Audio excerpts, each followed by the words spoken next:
The New York Times publishes a creepy 3D image of Mar-a-Lago. More information is released as a result of the Twitter files.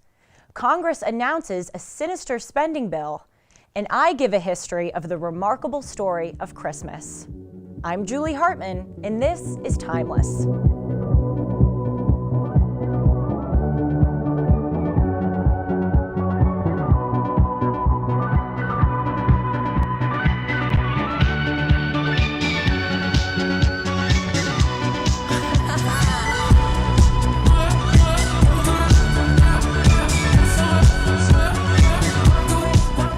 Welcome everyone. It is Thursday, December 22nd, 2022, which means it is 1-2-2-2-2-2.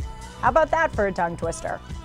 Now, as I indicated in my introduction, I'm going to move on to the wholesome in the second half of this episode. But first, I would be remiss if I did not highlight three creepy things that happened in the news this past week, which reveal and indicate the dismal state of our country. Now, I don't want to depress you, but I also don't want to fool you. And this is stuff that we have to talk about because it says so much about the time that we are living in. The New York Times this week published a full-page article. Now, I'm old-fashioned, so I have an actual image or printed out page here of the article. They published a full-page 3D image of Trump's mansion at Mar-a-Lago. My producers have just put up the image on the screen. And this is as part of an article that says, inside Mar-a-Lago, where thousands partied near secret files.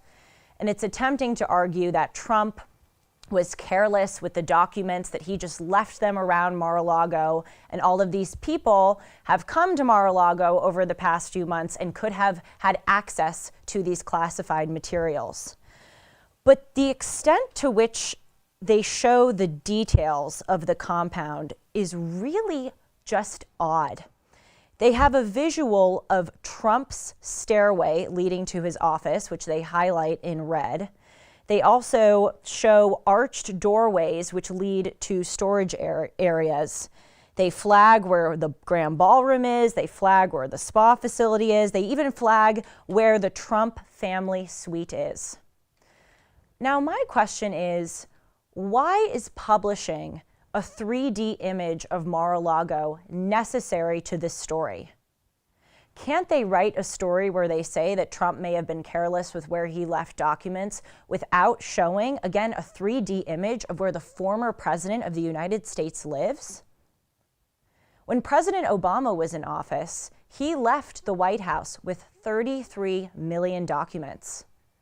The Clintons left the White House with millions of documents as well, and furniture. And as we know, when she was Secretary of State, Hillary Clinton used a private email address and a private server to send confidential government information.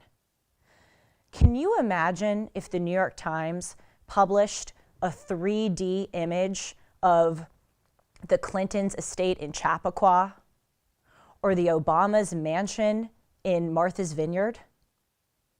One could argue that they are only doing this to Trump to try to make it easier for people who may want to commit violence against Trump to do so. So that's creepy thing number one that has infiltrated our news over the past few days. Creepy thing number two is the continuation of the Twitter files. Now, we know that the Twitter files thus far have revealed that under the previous ownership, there has been a massive apparatus to suspend, shadow ban, and censor conservative content. And now, just as icing on the cake, we have found out that FBI paid Twitter $3.4 million in 2020. Now, apparently, this money was for all of the time that Twitter employees spent responding to FBI requests to flag or censor certain content. But we also know that of the Twitter employees working at the big tech company at that time, at least 10 of them were ex-FBI agents. Elon Musk said a few days ago, aptly so, that Twitter under Jack Dorsey was functioning like a subsidiary of the FBI. And so we just need to take a step back for a moment and realize that this supposedly independent government agency, which is supposed to keep us all safe, was working in lockstep and coordinating with a big tech company to try to control the kind of informations that Americans digest. And it raises the question, why did that much amount of money have to be funneled from the FBI to Twitter? That's a lot in 1 year, $3.4 million. Maybe it was a bribe on behalf of the FBI to shadow ban things that the FBI did not want out there. Now, creepy thing number 3 that emerged yesterday is that Congress is trying to pass a $1.7 trillion spending bill. It's going to need 9 Republicans in the Senate to vote with the Democrats, and it looks like they may get it. Now, you're probably thinking, Julie, what is so creepy about a spending bill? Usually, it's not that creepy, except this time, this particular spending bill has some very bizarre allocations of where our taxpayer money is going to. Let me tell you about some of them. $3 million is going to go to bee-friendly highways, whatever the heck that means. The spending also includes LGBTQ projects and anti-racism initiatives. $1.2 million is going to LGBTQIA+ pride centers. About $500,000 is going to Rhode Island's Equity Institute in order to, quote, indoctrinate teachers with anti-racism virtual labs. And $3 million, again, of our taxpayer money, is going to the American LGBTQ+ Museum. $2.6 billion in addition to this is allocated to U.S. attorneys for prosecutions related to the January 6th attack on the Capitol and domestic terrorism cases. Now, this is really egregious that they are specifically flagging that this money is going to go towards January 6th prosecutions. I am not against January 6ers being appropriately prosecuted and punished. But why are they specifically highlighting that event? Why aren't they specifically highlighting BLM rioters? Or what about saying that money should be going towards criminal prosecutions of people who are slaughtering everyday Americans on our streets? And just to add to that, there's another vague, frightening, buried provision in this spending bill that says that $575 million will be made available for family planning and reproductive health, including in areas where population growth threatens biodiversity or endangered species. What the heck is that? Doesn't that sound like China to you with the one-child policy? Or like Margaret Sanger, who famously coined the term birth control to quite literally mean to control who was birthed? Have we not learned from history of the dangers of trying to control population? This is coming from our United States government. And all 3 of these things have happened in the past few days. The creepiness that is going on in our country, the state of our world right now, is certainly disheartening. But I also believe that now more than ever, we need to have hope. And it brought me a lot of solace doing some digging on the history of Christmas, which again is just 3 days away. So I want to tell you about some of the interesting things that I found. Starting off with, how did we decide on the date of December 25th as the date for which we're going to celebrate Christmas? We know from recent evidence that it seems that Jesus actually wasn't born on December 25th, that he was born during another time of the year, most likely September, but it could have been as early as April or as late as October. And this corresponds most closely with the clues that the Gospel of Luke gives us about shepherds being outside at night tending their flocks, which obviously would not have been possible in late December because it would have been so cold.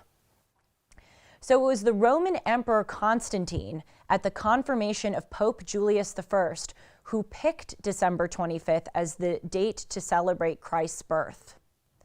And he did this actually out of convenience, so that Christmas could be celebrated alongside other Roman holidays. December was the time that pre-Christian Roman festivals like Saturnalia and Sol Invictus were celebrated. And so it was just easier for Roman leaders to keep celebrating the new Christian holiday at the same time as these ancient pagan Roman festivals were celebrated. Now also, in Northern Europe, most of the tribes there had celebrations around the time of the winter solstice on December 21st or 22nd, when daylight is shortest and the nighttime is longest. So in order to appeal to these populations to convert to Christianity, again, it was wise for Emperor Constantine to keep the new Christian holiday, Christmas, at the same time as those other celebrations. Now, sometimes we also forget that the date at which we mark Christmas, or Christ's birth, also informs what we call the year that we are living in right now. We have this idea that when Christ was born, the era of BC, or before Christ, just abruptly ended, and people just immediately started referring to years as 1 or 2 or 3. But that actually was calculated later, centuries after Christ's birth, by a monk who in the 6th century invented the AD calendar system that we know today. He tried to figure out exactly how long before his time Jesus was born so that he could determine what year he and the rest of the world were living in. And he calculated that they were living in the year 525, so 525 years after Christ's death. And from there, we just kept going with counting years. Historians today, though, have determined that this monk's reckoning was about 4 years off. It seems that Jesus was actually born in 4 BC, so we should be calling the year that we're living in now 2026 AD instead of 2022 AD. And just to make matters a little more confusing for us, in 1582, the Roman Catholic Church had the bright idea of adopting a new calendar called the Gregorian calendar, named after Pope Gregory XIII. And this calendar subtracted about 2 weeks from the Julian calendar, essentially moving everything to be several days sooner. They kept December 25th as the date for which we celebrate Christmas, but some Orthodox Christians actually celebrate it to this day, several days later on January 7th, to stay in accordance with the traditional Julian calendar.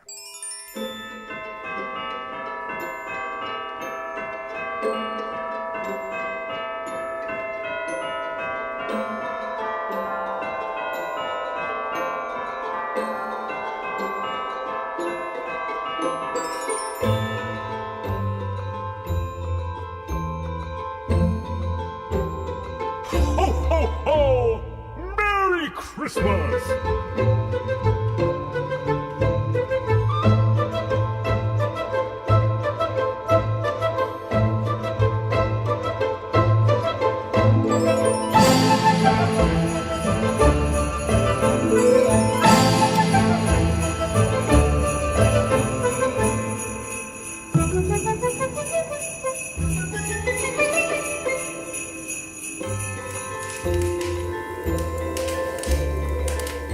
So how has Christmas been celebrated since then?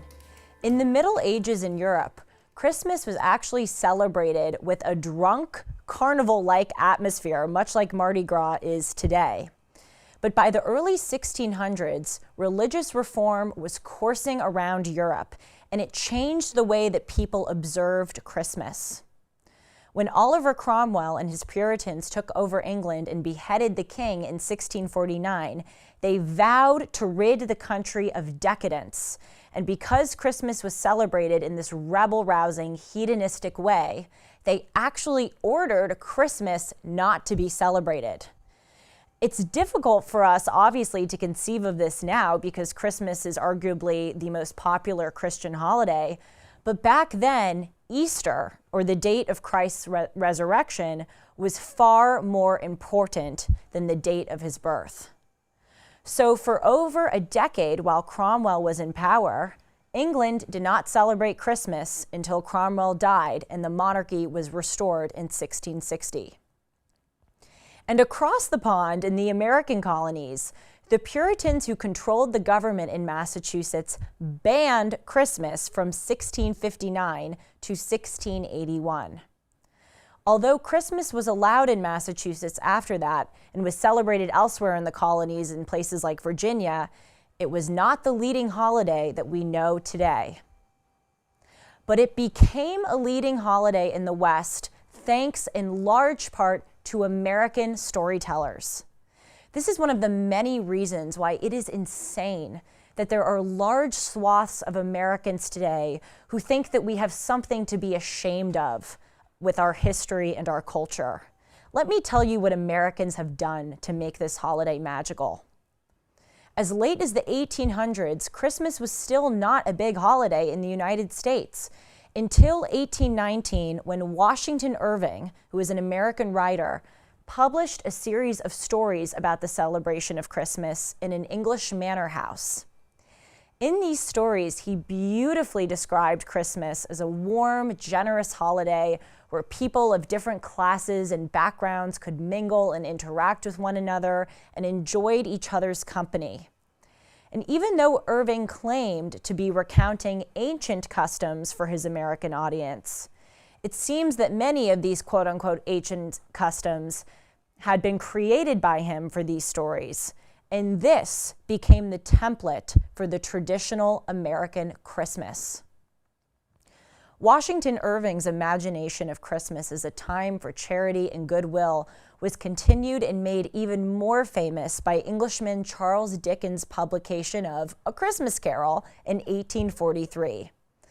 That story's message of kindness, consideration, and generosity through the redemption of the miserly Ebenezer Scrooge resonated across the United States and Great Britain. It created the idea of Christmas again as a time of miracles and lifting up those around you, even if those people seemed like lost causes. And this depiction of Christmas also offered people a day's rest from repetitive, often back-breaking physical work, and allowed parents to bestow presents on their children without the social stigma of seeming like they were spoiling them, which at the time was a big worry in child rearing. As time passed, people looked to established churches in the United States, namely the Episcopal and Catholic churches, for guidance on how Christmas should be celebrated. And immigrant groups also added to or substituted their customs from their heritage. Christmas was only declared an official federal holiday in the United States in 1870.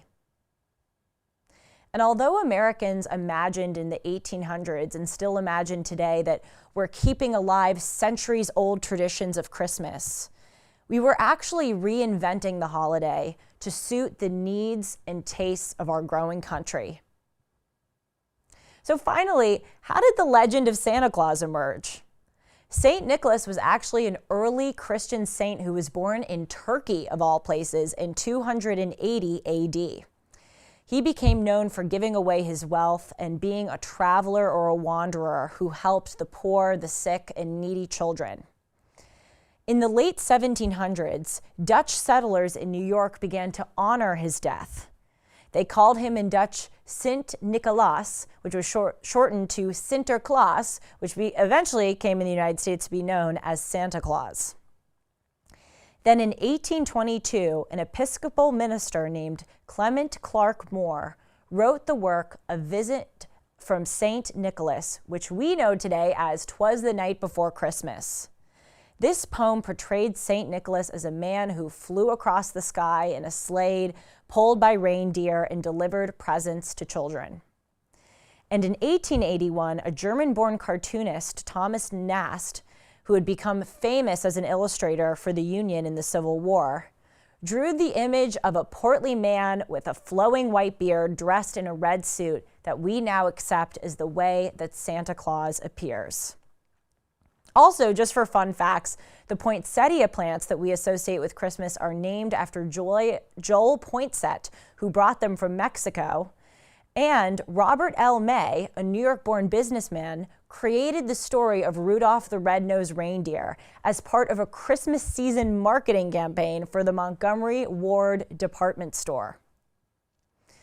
In the United States today, Christmas has become more and more a secular, commercialized holiday devoted towards decorating, gift-giving, partying, and socializing. In some ways, it seems like we are returning to be more like the pre-Christian Roman pagan holidays that began to be replaced in the 4th century AD. And there's certainly nothing wrong with Americans coming to enjoy these celebrations of Christmas. But in my view, these are better as supplements to, not substitutes for, the religious aspect of the celebration. And so whether or not you celebrate Christmas religiously, just be aware that it is an amalgam of different traditions, but the holiday that we do see is mostly from American and England inventors. Now, this is probably one of the only times of year where we can let magic and tradition come into our lives, both of which are lost and diminishing in modern society. So if you felt awe or wonder at this holiday as a child, even if you weren't religious, try to let that re-enter your life over the next few days. And remember, like a sculptor starting with a block of clay and the tools to form it, each of our thoughts, choices, and actions shape who we are. So let's think clearly, choose wisely, and act with principle and determination. And let's all have a very Merry Christmas. See you soon. Thanks so much.